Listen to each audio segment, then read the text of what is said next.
आज की पूरी सियासत इन्हीं सवालों के इर्द गिर्द घूम रही है और सबसे बड़ी बात यह है कि इस इस्तीफे की इनसाइड स्टोरी क्या है उसको समझने की कोशिश करेंगे। जगदीप धनखड़ के बाद अगला उपराष्ट्रपति कौन बनेगा, इस पर भी चर्चा करेंगे क्योंकि अभी उनका करीब 2 साल का कार्यकाल बाकी था। उनके इस्तीफे की इनसाइड स्टोरी आपको बताएंगे, लेकिन उससे पहले ये अपडेट जान लीजिए कि इस्तीफे के बाद आज क्या क्या हुआ है। उपराष्ट्रपति जगदीप धनखड़ का इस्तीफा मंगलवार को राष्ट्रपति द्रौपदी मुर्मू ने मंजूर कर लिया। गृह मंत्रालय ने जगदीप धनखड़ के इस्तीफे का गैजेट नोटिफिकेशन भी जारी कर दिया है। राज्यसभा के उपसभापति हरिवंश ने राष्ट्रपति द्रौपदी मुर्मू से मुलाकात की। हरिवंश जी ने ही आज सुबह 11 बजे जगदीप धनखड़ की जगह राज्यसभा की कार्यवाही शुरू की। इससे धनखड़ आज सदन की कार्यवाही में भी शामिल नहीं हुए। उधर प्रधानमंत्री नरेंद्र मोदी ने एक्स पर पोस्ट करके कहा कि मैं उनके उत्तम स्वास्थ्य की कामना करता हूं। लेकिन सवाल यह है कि जगदीप धनखड़ ने अचानक से इस्तीफा दिया।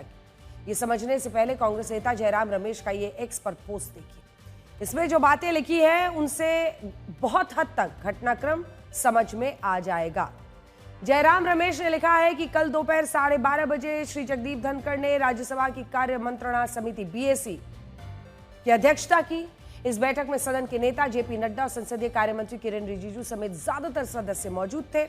शाम 4:30 बजे धनखड़ जी की अध्यक्षता में समिति के सदस्य दोबारा बैठक के लिए इकट्ठा हुए। सभी नड्डा और रिजिजू का इंतजार कर रहे थे, लेकिन वो नहीं आए।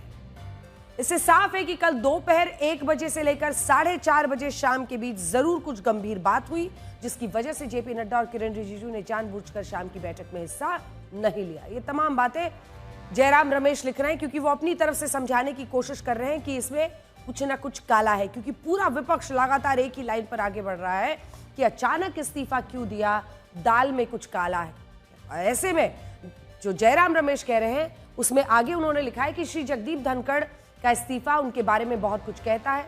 साथ ही ये उन लोगों की नीयत पर भी गंभीर सवाल खड़े करता है जिन्होंने उन्हें उपराष्ट्रपति पद तक पहुंचाया था। जाहिर तौर पर जयराम रमेश वैसे तो राजनीति कर रहे हैं, लेकिन वो ये सवाल क्यों उठा रहे हैं कि दोपहर 1 बजे से लेकर शाम को 4:30 बजे के बीच में ऐसा क्या हुआ कि जगदीप धनखड़ का इस्तीफा हो गया। इसके लिए आपको पहले जरा राज्यसभा की कल की कार्यवाही देखनी होगी।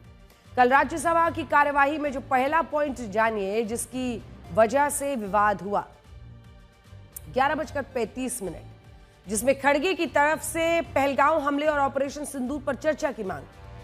विपक्ष लगातार हंगामा कर रहा था तो खड़गे ने बोलना शुरू कर दिया। आतंकवादी पकड़े नहीं गए, मारे नहीं गए, इस तरह की बातें उन्होंने एक के बाद एक बोलनी शुरू की। यह भी कहा कि अमेरिका ने भारत पाकिस्तान के बीच सीजफायर करवाया। यह दावा अमेरिका के राष्ट्रपति कर रहे हैं। कुल मिलाकर ऑपरेशन डिटेल्स भी वो खुलकर मांग रहे थे। इस बीच लगातार सरकार की तरफ से इंटरवीन किया जा रहा था, लेकिन धनखड़ ने लीडर ऑफ द हाउस यानी कि JP नड्डा को बोलने का मौका नहीं दिया। इधर से JP नड्डा लगातार अपनी बात रखना चाहते थे, उधर से धनखड़ खड़गे को चुप नहीं करवा पा रहे थे। 4 मिनट बोलने के बाद JP नड्डा को मौका मिला तो फिर से खड़गे और कांग्रेस के सांसदों की तरफ से शोर करने की कोशिश हुई और इसी के बाद JP नड्डा ने वो बात कही जिसका विपक्ष ने मुद्दा बनाया कि रिकॉर्ड में कुछ नहीं जाएगा, सिर्फ जो मैं बोलूंगा वही रिकॉर्ड में जाएगा। ये JP नड्डा ने चेयर को नहीं बल्कि विपक्ष के सांसदों को बोला था। पहले ये सुनिए। और मैं ये भी बताना चाहता हूं कि आज दिन तक आजादी के बाद इस तरीके का ऑपरेशन नहीं हुआ जो प्रधानमंत्री मोदी जी के नेतृत्व में हुआ है। I am not going into the details of it, but I would like to tell you. अरे गुस्सा मत करो भैया, अरे गुस्सा मत करो। Nothing will go on record. Whatever I'll say, that will go on record. You should know. I would like to tell you. अरे गुस्सा मत करो भैया, अरे गुस्सा मत करो। Nothing will go on record. Whatever I'll say, that will go on record. You should know. लेकिन इस्तीफे की एक बात तो यही वजह तो नहीं हो सकती, ऐसा तो नहीं हो सकता सिर्फ इसी वजह से इस्तीफा ले लिया गया हो। इसके बाद कुछ ऐसा हुआ जिससे सरकार को असहज के साथ साथ हैरान कर दिया था। सूत्र बता रहे हैं कि इसी वजह से जगदीप धनखड़ का इस्तीफा हुआ है। कल शाम लगभग समझ लीजिए 4:07 पर राज्यसभा में सभापति जगदीप धनखड़ ने जस्टिस वर्मा के खिलाफ महाभियोग प्रस्ताव पर 63 विपक्षी सांसदों से नोटिस मिलने की पूरी जानकारी दे दी। उन्होंने ऐसे प्रस्ताव पर दोनों सदनों में नोटिस दिए जाने से जुड़े नियमों का हवाला दिया। और यही नहीं, जगदीप धनखड़ ने कानून मंत्री अर्जुन राम मेघवाल से राज्यसभा में यह भी पूछ लिया कि क्या लोकसभा में भी जस्टिस वर्मा पर महाभियोग वाला यह प्रस्ताव लाया गया है, जिस पर कानून मंत्री ने जवाब दिया कि लोकसभा स्पीकर को विपक्ष और बीजेपी के सांसदों के नोटिस मिल गए। सूत्र बताते हैं कि इसके बाद संसद में ही राजनाथ सिंह के ही ऑफिस में शाम को 5 बजे बीजेपी के राज्यसभा के सांसद बुलाए गए और एक कागज पर उनके दस्तखत लिए गए। तब तक इन सांसदों को पता नहीं था कि ये दस्तखत किस वजह से लिए जा रहे हैं। सूत्र बताते हैं कि बीजेपी के सांसदों ने एक कोरे कागज पर दस्तखत किए थे। बताया जा रहा है कि सरकार को इसकी जानकारी थी नहीं कि जस्टिस वर्मा को हटाने का प्रस्ताव लाया जा रहा है। अगर सरकार को बताया गया होता तो सत्ता पक्ष के सांसद भी उस प्रस्ताव पर दस्तखत करते। ये सरकार के लिए बड़ा, आप समझ ही रहे किस तरह से बातें सामने आई, एम्बैरेसमेंट था। इसीलिए बताया जा रहा है कि बीएससी की बैठक में जेपी नड्डा और किरेन रिजिजू दोनों ही नहीं पहुंचे, क्योंकि तब तक बीजेपी के सीनियर नेताओं को ये सारी जानकारियां दी जा चुकी थी और उसके बहुत तुरंत आनन फानन में जगदीप धनखड़ का इस्तीफा हुआ। जगदीप धनखड़ का ये पूरा कार्यकाल विवादों से भरा हुआ भी रहा है, खासतौर पर उनके निशाने पर न्यायपालिका भी रही। इससे पहले जब वो पश्चिम बंगाल के राज्यपाल थे तो उनके निशाने पर ममता बनर्जी की सरकार हुआ करती थी। लगातार उनकी ममता बनर्जी से विवाद की खबरें आती थी। वो उपराष्ट्रपति बने तो ये कहा गया कि ममता बनर्जी से भिड़ने का इनाम दिया गया, लेकिन उपराष्ट्रपति बनने के बाद भी विवादों ने उनका पीछा नहीं छोड़ा। विपक्ष ने कई बार उन पर बीजेपी के पक्ष में काम करने का खुला आरोप लगाया, उन्हें पक्षपाती सभापति कहा। 2023 में धनखड़ ने किसान आंदोलन पर कहा था कि ये सड़क पर बैठकर देश को बदनाम कर रहे हैं और ये असली किसान नहीं है। इस पर किसान संगठनों ने आपत्ति जताई थी। सबसे बड़ा विवाद तब हुआ जब दिसंबर 2023 में, जो पिछली सरकार के आखिरी शीतकालीन सत्र में 141 सांसदों का निलंबन हुआ था, इनमें धनखड़ ने पूर्व उपराष्ट्रपति जगदीप धनखड़ ने राज्यसभा से 34 सांसद निलंबित किए थे, 34। निलंबन के विरोध में जब विपक्षी सांसद धरना दे रहे थे तो टीएमसी के सांसद कल्याण बनर्जी ने धनखड़ की नकल की थी। वो अलग अलग पोज देकर धनखड़ का मजाक उड़ा रहे थे। वहां राहुल गांधी उनका वीडियो बना रहे थे, हंस रहे थे। अगले दिन धनखड़ ने इसे अपनी जाट पहचान और किसान पृष्ठभूमि का मुद्दा बना दिया था। देखिए कैसे कल्याण बनर्जी ने 2023 में जगदीप धनखड़ की मिमिक्री की थी और वीडियो बनाया जा रहा था।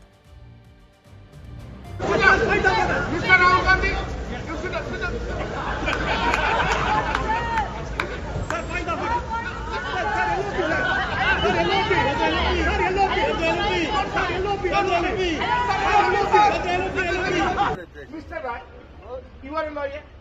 I am a son. You are a lawyer. I am a son. You see, Mr. Nariman is not a good lawyer. How many cases you know? I have done in Supreme Court. I have done in Supreme Court. You are a lawyer. I am a lawyer. I get. Must understand. My spine is so straight.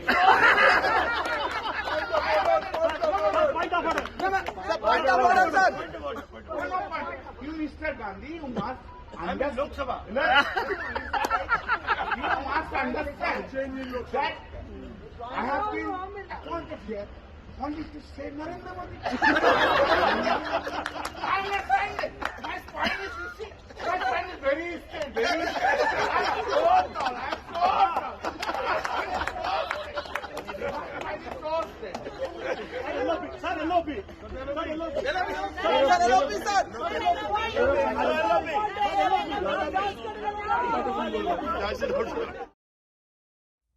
तो ये वो हिस्सा है जब कल्याण बनर्जी नकल कर रहे थे, शारीरिक रूप से मजाक उड़ा रहे थे वो शारीरिक रूप से पूर्व उपराष्ट्रपति जगदीप धनखड़ का। इसके बाद इसी रीढ़ की हड्डी पर सदन में जबरदस्त जवाब दिया था जगदीप धनखड़ ने। लेकिन अब सवाल ये आपको दिखाएंगे हम कुछ ही देर में कि उन्होंने क्या कहा था। रीढ़ की हड्डी का मजाक उड़ाने वाले आज क्यों उनके फैन होकर उनकी तरफ से बातें कर रहे हैं, ये भी दिलचस्प है। लेकिन अब आगे क्या होगा? पहला सवाल, क्या कार्यवाहक उपराष्ट्रपति होगा? तो जवाब है कि संविधान में इसका प्रावधान नहीं है। क्या उपराष्ट्रपति का चुनाव होगा? संविधान के मुताबिक यथाशीघ्र चुनाव कराना होगा। हालांकि संविधान में कोई समय सीमा इसकी तय नहीं की गई है। नए उपराष्ट्रपति का कार्यकाल कितना होगा धनखड़ का कार्यकाल 2027 तक का था, तो क्या नए उपराष्ट्रपति का कार्यकाल 27 तक ही होगा? नहीं, नए उपराष्ट्रपति का कार्यकाल पूरे 5 साल का होगा। कई बार संसद में ऐसे मौके आए जब जगदीप धनखड़ की विपक्षी सांसदों से खूब भिड़ंत हुई। विपक्षी सांसद कुछ कहते तो जगदीप धनखड़ सीधा जवाब देते। कई बार तो ये जवाब तंज और व्यंग से भी आगे बढ़ जाते हैं। हमने उनके कुछ सिलेक्टेड बयानों का आज एक संकलन आपके लिए तैयार किया है, जिसे आपको सुनना चाहिए। मुझे आजकल ये भी देखना पड़ रहा है, कितना झुकूं, किसके सामने झुकूं, फोटोग्राफर कहां से क्या ले रहा है, कौन इंस्टाग्राम पर डाल देगा, कौन ट्विटर पर डाल देगा, कौन मेरी रीढ़ की हड्डी को तय करने लगेगा। तो मैं बताना चाहता हूं, झुकना और नमस्कार करना मेरी आदत है। ये नहीं देखता सामने कौन है। आप तो बहुत सम्मानित हैं, पर कई बार बड़ी पीड़ा होती है, गिरावट की कोई सीमा होती है, बड़ा बुरा लगता है।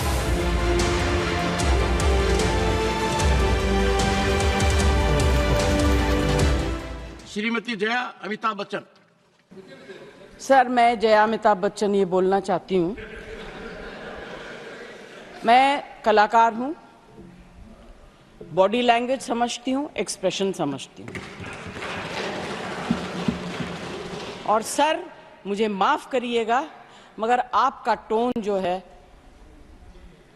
is not acceptable. We are colleagues, sir. You may be sitting on the chair. Jaya ji, And I remember when I went to school. Jaya ji, you know, an actor is subject to the director. You have not seen what I see from here. Every day, I don't want to repeat. I don't want schooling. I am a person who has gone out of the way. And you say, my tone? No, she's giving to you. No, don't applaud now. No, enough of it. Enough of it.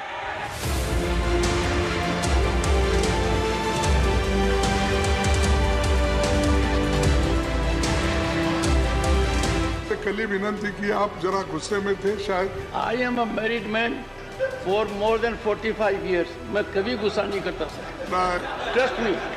आप गुस्सा नहीं करते, दिखाते नहीं, लेकिन बराबर अंदर से करते हो। यदि अगर मैं वकील नहीं बनता तो कहीं न कहीं एक्टिंग जरूर करता। मिस्टर तंबीर भाई, you are number one in my heart. I know that your heart is very large, but that is that side, not this side.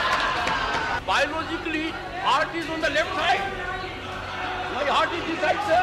No, that's why you always move like this. You always. मेरे को भी माननीय खड़गे जी से प्रेरणा मिल गई और मेरे में भी कुछ शायद जाग गया। उम्र भर गालिब यही भूल करता रहा, धूल चेहरे पे थी, आईना साफ करता रहा।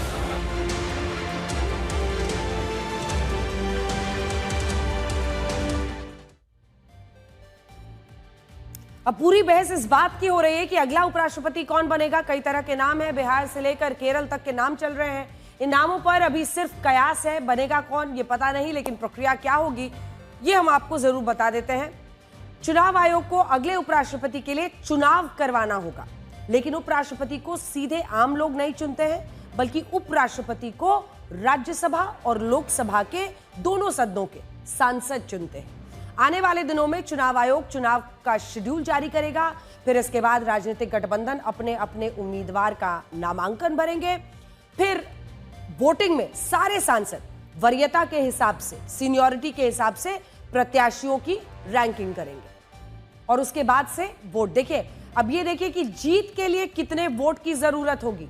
संसद की मौजूदा ताकत है 782 सांसदों की, तो जीत के लिए जादुई नंबर हुआ 392 वोटों का या इससे ज्यादा वोट। तो 392 ये जादुई आंकड़ा है, इससे ऊपर हो सकता है।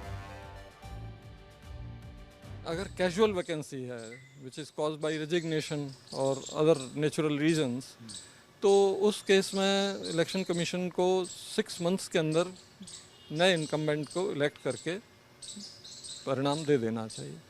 तो इस केस में वो वाला लागू होगा कि before expiry of 6 months from the date of vacancy election should be completed. इसमें इलेक्टोरल कॉलेज जो है दोनों हाउसेज के मेंबर्स होते हैं, लोकसभा और राज्यसभा, और ये जो है चुनाव दिल्ली में ही हो जाता है। और रिटर्निंग ऑफिसर इसमें अल्टरनेटली या तो सेक्रेटरी जनरल ऑफ लोकसभा होते हैं, अगर पिछली बार वो रहे हैं तो सेक्रेटरी जनरल ऑफ राज्यसभा होते हैं, तो वो चुनाव कराते हैं। और रिटर्निंग ऑफिसर ही उसमें इलेक्शन के लिए नॉमिनेशन आमंत्रित करते हैं, ये सब करते हैं। तो मुझे लगता है इसकी प्रक्रिया अधिक से अधिक 1.5 महीने लगता है, जिसमें ट्रेनिंग वगैरह सब शामिल है। एक और कन्फ्यूजन है लोगों के बीच, जो सोशल मीडिया पर लोग लिख रहे हैं कि चुनाव 5 साल के लिए ही होगा, अगले 5 साल के लिए, या बचे हुए टर्म के लिए? चुनाव जब भी होगा तब 5 साल के लिए ही होगा, चाहे वो कैजुअल वैकेंसी के समय चुनाव हो, चाहे वो नियमित वैकेंसी के समय चुनाव हो। जगदीप धनखड़ का इस्तीफा जिस तरह से हुआ, उससे ये सवाल उठने लगे हैं कि क्या बीजेपी में आने वाले दिनों में कुछ बड़ा होने वाला है। अब चर्चा इसी की करेंगे, क्योंकि राजनीति पर पकड़ रखने वाले लोग बहुत दिनों से ये सवाल उठा रहे हैं कि बीजेपी में सब कुछ ठीक ठाक नहीं चल रहा है। इसके बहुत से संकेत मिलते हैं, जैसे कि अभी तक बीजेपी अपना अध्यक्ष नहीं तय कर पाई है, संगठन में भी विस्तार बाकी है। हालांकि इस पर एक वक्त पर गृहमंत्री अमित शाह ने बहुत ही जबरदस्त दबाव दिया था, जब उनसे ये पूछा गया कि आप लोग आखिर अपना अध्यक्ष क्यों नहीं चुन पा रहे हैं, तो उन्होंने कहा छोटा मोटा संगठन नहीं है, हजारों कार्यकर्ता हैं, लाखों कार्यकर्ता हैं, उनमें से किसी एक को चुनना है, टाइम लगता है। लेकिन सवाल यही है कि अध्यक्ष का चुना जाना, विस्तार क्यों नहीं हो रहा। कहा जा रहा है कि जब ये सब कुछ होगा तो फिर कैबिनेट का भी विस्तार होगा। तो फिर सवाल है कि बीजेपी तय करने में वक्त क्यों ले रही है। क्या बीजेपी को नया अध्यक्ष नहीं मिल पा रहा है, या फिर किन्हीं वजहों से सहमति नहीं बन पा रही है। करीब 13 महीने बीजेपी ने लगातार तीसरी बार चुनाव जीता था। बीजेपी 272 का जादुई आंकड़ा नहीं छू पाई, 240 सीटों पर सिमट गई।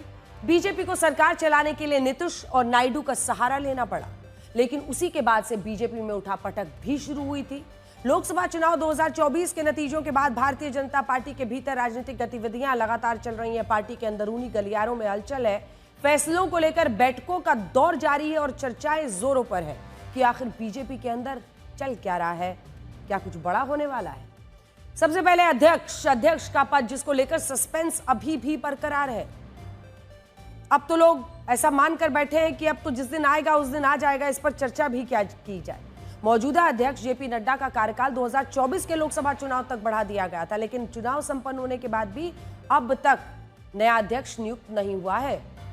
पार्टी के वरिष्ठ नेता मानते हैं कि बीजेपी एक ऐसा दल है जहां निर्णय तेजी से लिए जाते हैं, लेकिन उससे पहले लंबा मंथन चलता है।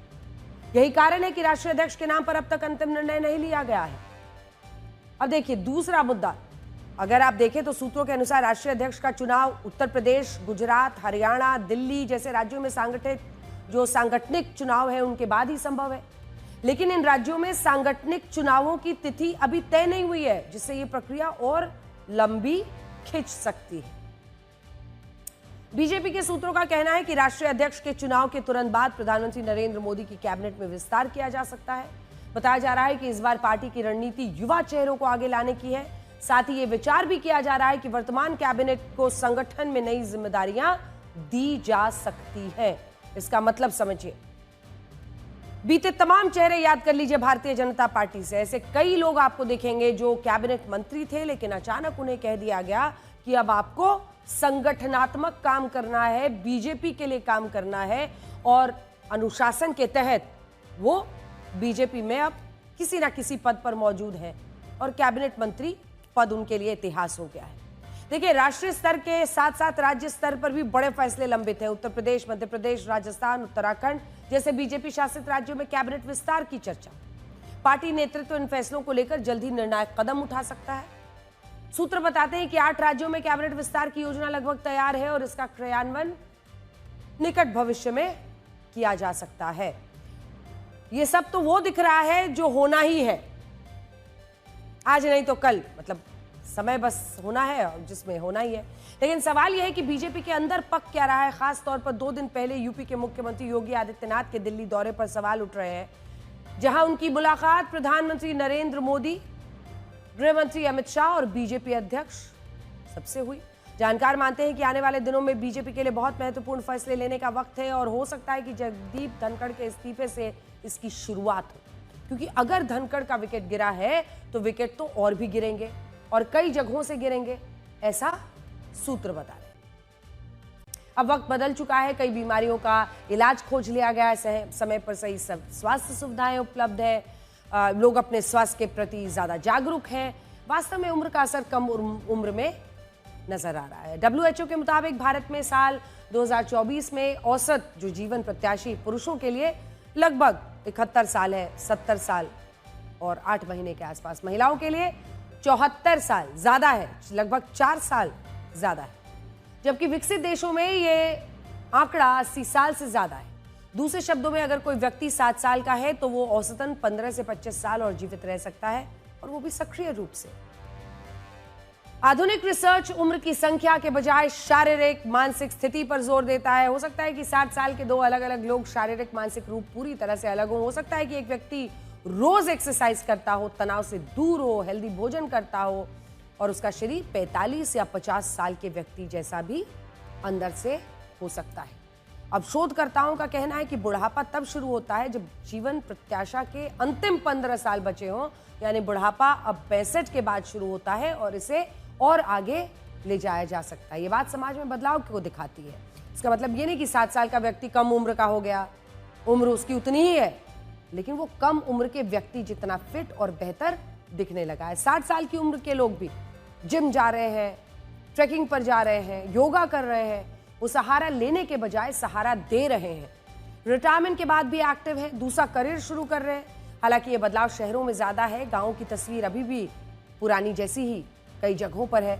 अब वैज्ञानिक भी मानने लगे हैं कि कोई व्यक्ति जीवन भर मानसिक रूप से सक्रिय रहता है तो उसका दिमाग उम्र बढ़ने के बाद भी बहुत तेज बना रहता है, इसलिए सीखना जारी रखना चाहिए। जी हाँ, सबसे बड़ा संदेश इसका यही है कि सीखते रहिए, नई चीजें सीखते रहिए। दिमाग अगर स्वस्थ है और शरीर को आप स्वस्थ रखेंगे तभी अंदर से आपकी उम्र कम होगी। अब भारत में बढ़ती उम्र के बाद भी लोग सामाजिक रूप से सक्रिय हैं। राजनीति, फिल्म इंडस्ट्री, कई क्षेत्रों में देखिए अधिक उम्र के लोग युवाओं की तरह सक्रिय हैं, बेहतर जीवन शैली को अपना रहे हैं, समय पर इलाज करा रहे हैं, व्यायाम कर रहे हैं, पर्याप्त नींद ले रहे हैं। और अब अगली खबर का रुख। भारतीय मानक ब्यूरो यानी BIS ने ज्वेलर्स की मांग के बाद 9 कैरेट गोल्ड को हॉलमार्किंग के दायरे में लाने की मंजूरी दे दी है। इसके बाद 375 PPT वाले गोल्ड गहनों की बिक्री शुरू हो सकेगी। 9 कैरेट गोल्ड का रेट लगभग 37,000 से 38,000 रुपए प्रति 10 ग्राम हो सकता है। अब तक 24, 23, 22, 20, 18, 14 कैरेट तक के गोल्ड से बनी ज्वेलरी पर ही हॉलमार्क जरूरी थी। 9 कैरेट गोल्ड में हॉलमार्किंग से ग्राहकों को कई फायदे होंगे। एक तो यह कि कम कीमत होने से मिडिल क्लास को गोल्ड खरीदने का ऑप्शन मिलेगा।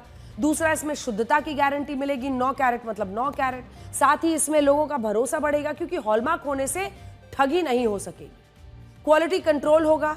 ज्वेलर्स को BIS के नियमों का पालन करना ही होगा।